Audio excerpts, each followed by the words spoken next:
Cette recette de pommes de terre au thon, c'est un vrai trésor de famille. C'est mon papa qui nous préparait tout le temps ce plat et c'est une recette que l'on fait énormément en Italie dès que le printemps arrive. C'est le plat convivial par excellence, économique, parfait pour un déjeuner ensoleillé ou un dîner léger sans prise de tête. On mise sur la simplicité et le goût avec ce plat qui fond littéralement en bouche, idéal pour varier tes menus de saison. On commence ici avec les pommes de terre. J'en utilise 750 grammes, ce qui fait environ 3 pommes de terre moyennes. Il faut les cuire avec la peau pour qu'elles se tiennent bien et gardent toute leur saveur. Tu comptes environ 25 à 30 minutes dans l'eau bouillante et à couvert.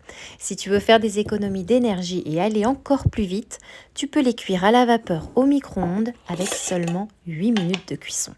Une fois qu'elles sont cuites, retire la peau et coupe-les en morceaux, ni trop petits ni trop gros.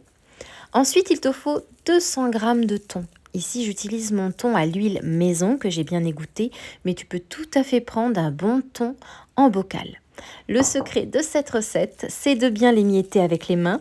On ne laisse pas de gros morceaux. Le thon doit vraiment venir épouser les pommes de terre pour un résultat hyper agréable et fondant en bouche.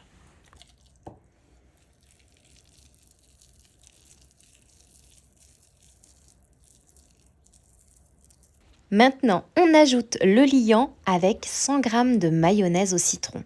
La mienne est faite maison avec une touche de moutarde, du sel, du poivre. C'est ce qui apporte beaucoup de peps.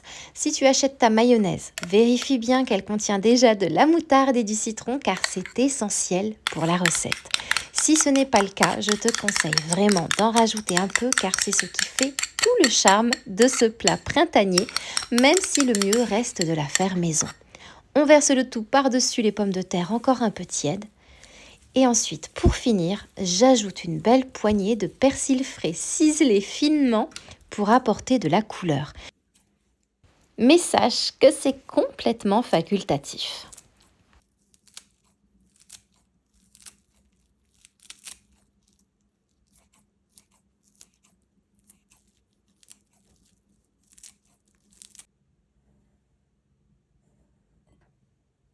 Et il ne te reste plus qu'à mélanger délicatement pour ne pas écraser les pommes de terre.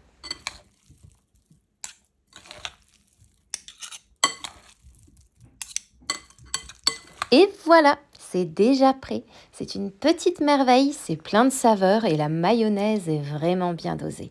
Tu peux déguster ce plat tiède ou bien froid. Cette recette me rappelle tellement de bons moments et j'espère beaucoup qu'elle te plaira. Bien sûr, n'hésite pas à aller voir ma vidéo sur ma mayonnaise maison rapide pour réussir ce plat à coup sûr. Et si la vidéo t'a plu, n'hésite pas à laisser un like à ma recette et à me dire en commentaire si toi aussi tu as une recette de famille préférée pour le printemps. Et maintenant, il ne me reste plus qu'à te souhaiter une délicieuse dégustation.